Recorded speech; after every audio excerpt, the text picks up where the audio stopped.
Bienvenue dans la seconde partie de notre leçon sur les routes API et le middleware. Pour cette partie, on va s'attaquer au middleware.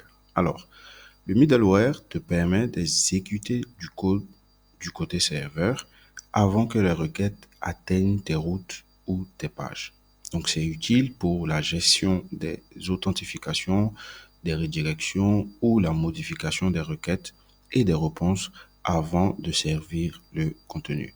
Donc, dans notre structure de fichier, le middleware n'existe pas. Donc, il va falloir le créer. Alors, on va à la racine de notre fichier, de notre dossier, intro. On va créer un nouveau fichier qui s'appelle middleware. Alors, prenons un exemple. Supposons que l'on souhaite rediriger un chemin vers une nouvelle page. Par exemple, on veut rediriger toutes les pages ou toutes les URL qui comportent /secret vers notre boutique, par exemple. Pour ce faire, on va commencer par importer.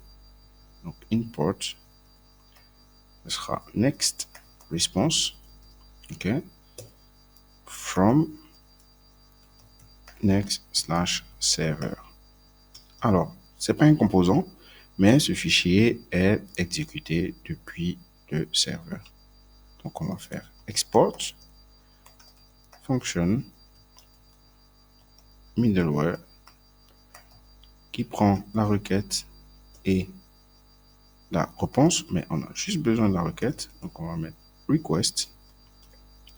Et dedans, on va spécifier, on a accès à la route qui est appelée.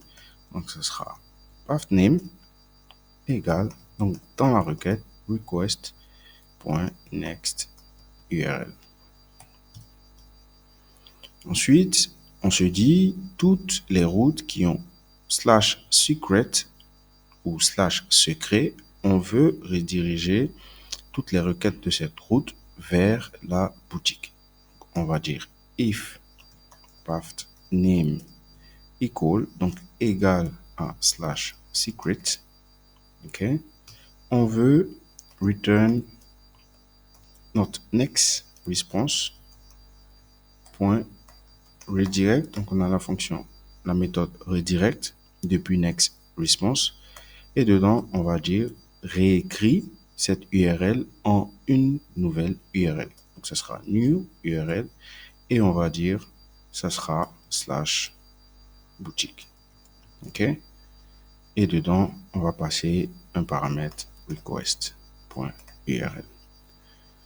Ensuite on va return next, donc la nouvelle URL qui nous permet de lancer notre logique. Ok. Si on save, on retourne dans notre navigateur, on tape secret. Lorsqu'on veut accéder, on est automatiquement redirigé vers la boutique. Alors, ce middleware va intercepter toutes les requêtes et si une requête ici est égale à secret, donc /secret, elle sera automatiquement redirigée vers la boutique. Pour les autres chemins, ça va fonctionner sans problème. Si on va sur profil, ça fonctionne. Mais si on va sur secret, ça redirige vers la boutique. Donc, on peut employer diverses configurations dans le middleware pour de nombreux cas d'usage. Par exemple, il y a un objet qu'on appelle l'objet géo pour la géolocalisation qui est présent dans la requête pour déterminer l'emplacement d'un utilisateur avant de lui servir un contenu. Donc, si on a un site qui est multilangue et que, par exemple, on veut avoir une langue pour des personnes qui sont à Abidjan, on veut avoir un contenu pour des personnes qui sont à Abidjan qui est différent d'un contenu pour des personnes qui sont à Dakar. Donc, en ce moment-là, on peut utiliser le middleware pour pouvoir servir le contenu en fonction de l'origine de la requête. Alors, pour ce faire, on va modifier notre middleware. On peut laisser ça, c'est pas grave. On va descendre et on veut accéder à l'objet géo. Donc, on aura const et on dira next URL. Et dedans, on aura l'URL et on aura géo. Et on le déstructure de la requête. Ok. Ensuite, on a une variable qui s'appelle country. Et dans cette variable, country, à cette variable, on peut dire geo.country.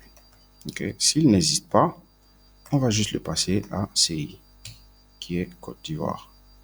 On aura ici country. OK. Ensuite, bon alors, moi je suis en Côte d'Ivoire, donc on va juste le passer à SN pour Sénégal. Et on a const city, donc notre nouvelle variable qui est la ville, et on va dire geo.city. Et s'il n'existe pas, on va dire que c'est Dakar. OK. Ensuite, on a la région, donc on a const region, donc région, ce sera geo.région, geo.région, et s'il n'existe pas, ça sera encore Dakar. OK. Ensuite, dernière chose, on fait url.search params.set et dedans on passe notre country parce qu'on veut passer ces informations soit au client soit au serveur. Donc du coup, on va set des paramètres spécifiques qui sont invisibles à l'œil du client pour qu'on puisse y accéder depuis nos composants. OK. Et ensuite, on va passer la région. OK. Et pour finir, on va modifier ça en next.response to rewrite URL. Donc, on va masquer tous ces paramètres, mais ils seront toujours présents. OK. Donc là, on est bon. Maintenant, on veut accéder à ces informations depuis notre composant profil. D'accord. Donc, on va dans User Info. Et dans User Info, que c'est User Info? Non, c'est plutôt dans Profil. On va dans Profil. Et dans Profil, si on passe ici props et qu'on fait console log props, par exemple, oula, console log props, et qu'on valide, on affiche le terminal undefined or read search params. Alors, on a middleware. Dans notre middleware, on vérifie.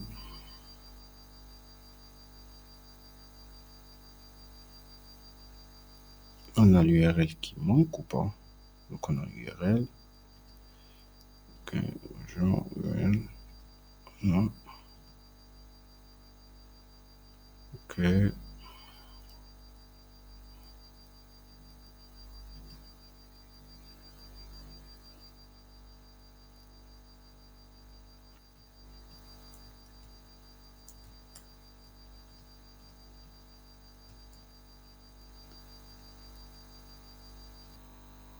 Alors, on a une petite erreur. Tac, tac, tac. Next URL, je crois. Et là, on est bon. Et ici, on ouvre le terminal et dedans, on peut voir que lorsqu'on log notre... donc, on doit aller dans Profil, plutôt. Profil. Et dans Profil, lorsqu'on log, on a nos search params et on a country, SN, city, Dakar, région Dakar. Alors, cela n'existe pas parce qu'on est en local.